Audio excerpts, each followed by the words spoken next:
Stop telling women to choose better men. Stop telling women to have better pickers. Stop telling women they just need to have a little more self-respect.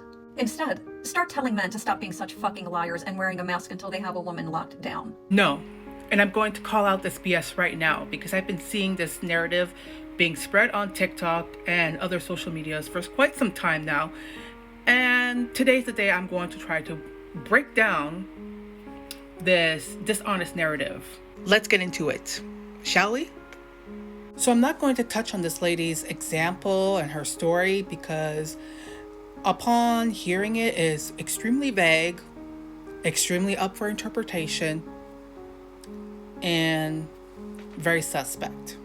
It basically summed up to one day he was just a super kind, wonderful person, and then after marriage and after having our first child, he just suddenly become this aloof, weirdo, horrible person.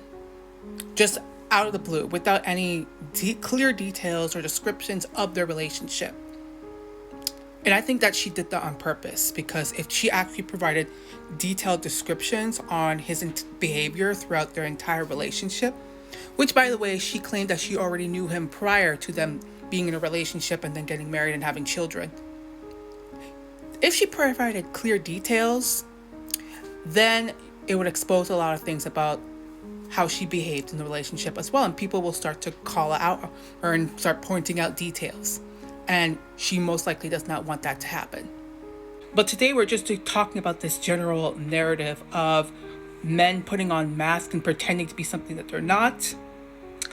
I question that being something very much less common than a lot of these women are trying to portray it to be.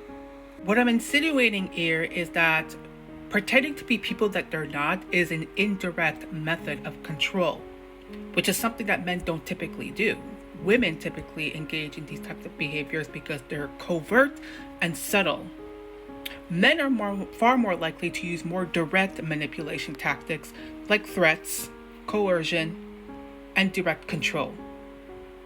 So a man, I'm not going to say that a man don't ever do that, but again, it's far less often because of the way that men and women are socially conditioned. It's far more often that women will use these underhanded methods, and not just in the context of relationships, just all forms of relationships, not just romantic ones, especially amongst other women, children, men, everybody in society. A lot of the times when women, especially those who consistently, not just a one-time offense, but like consistently on multiple occasions, pick undesirable partners, there's a very strong chance that she lacks emotional intelligence. She lacks self-awareness and her mate selection. She lacks social awareness and the ability to read nonverbal emotional cues or perceiving red flags. And they're also lacking emotional regulation. They often let their feelings of attraction or when their partner does kind things for them overly cloud their judgment without really seeing the situation for what it is.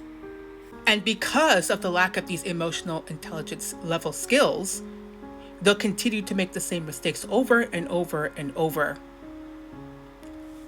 And instead of actually trying to adapt and actually develop these skills, a lot of them will just try to blame everybody else.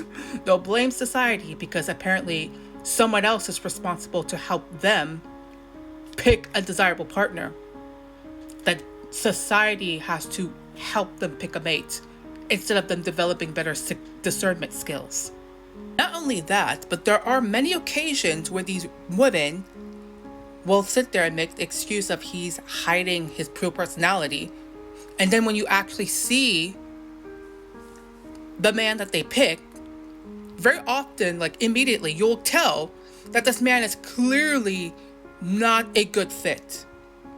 And that a lot of these women will even have on occasion their friends, their family members, people in their lives telling them blatantly to their face that their partner is not a good fit for them. And a lot of these women will just disregard these red flags right there. Disregard their advice, disregard everything. Because they'll be the same women that will complain that they can't find a good man and all that, and then seek advice from others, and then the others give them the advice and they'll just disregard it outright because they're looking to be coddled. They're not looking for actual solutions, actual advice. Let's not also forget the fact that a lot of women often treat men that they find desirable and attractive completely differently from the men that they don't find attractive or desirable. Like clearly, like we've examined the pretty privilege phenomenon, especially amongst women, but we know that pretty privilege also exists for men. Often people calling it handsome privilege, but it's basically just pretty privilege for men. A man that is attractive, either physically, financially, or in terms of status, a lot of these women are very much going to completely disregard any potential red flags, not even pay attention to who he actually is, or not care at all. Like, that man doesn't even have to be nice to them. That man doesn't have to treat them any type of positive or with bare minimum basic human decency. But because they find them attractive, the women will just let slide certain behaviors that these men exhibit that the undesirable and unattractive man would be reprimanded for harshly, which once again ties to a lack of emotional intelligence. Sometimes the man doesn't even really have to be attractive in this conventionally societal way or be rich at all, but if the woman finds him attractive for whatever reason, she's going to treat him as if he's just a massive prize. Like he's the prize.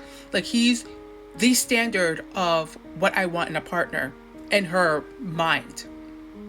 Like we've seen it over and over again, especially women who proudly post their partners on the internet. So coincidentally, it was like this trend going around on Facebook for women to drop the pictures of their deadbeat baby daddies. And so let's just go through a couple of them and see if any of them gave active father. Let's just play a game, okay? So what about this gave active daddy? I just want to know. Like, and a lot of these men have multiple baby mamas. I'm talking 3+. Okay. What about this gave longevity, long-term relationship, marriage, commitment, active dad? What about this photo? Like, I don't understand. A lot of y'all were not manipulated. You weren't scammed. Y'all just messed around with losers unprotected and thought you were going to get an active dad somehow. Like, just look at the type of men you're sleeping with. Look at the quality of men you're sleeping with, and you thought you were going to get an active dad. Imagine these women posted the pictures of their baby daddies themselves. So either y'all are completely blind and slow, and you just sleep with anyone, or maybe y'all just hope and pray that the scammers and drug dealers that y'all love will somehow commit to you, because none of this gives active dad. Like, what could this man have told you to make you assume that he was going to be an active daddy? What could he have told you? Like, especially a lot of these men have more than 3 baby mamas. Why would you think you were the one? Why did you think that? Please tell me.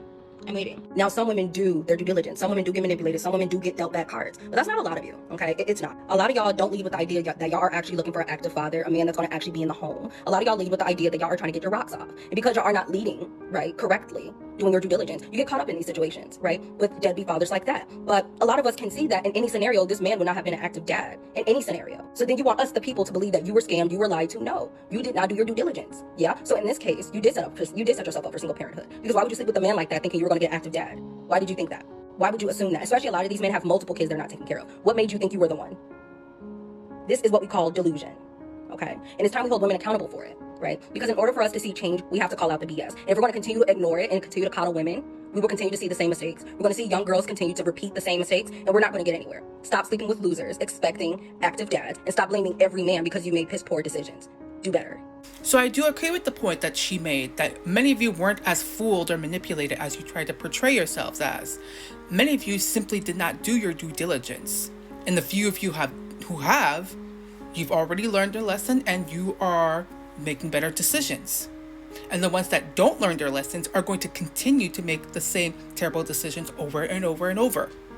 So sitting there and trying to insinuate society has to do better, or that the men around you have to do better, when in reality you are the one who has to do better next time, whether or not you may do your due diligence or not, that is going to continue to undermine you and other women from making good decisions in the future and actually growing as a person. So, to that lady in the original video that I posted, shame on you. And many women like you as well.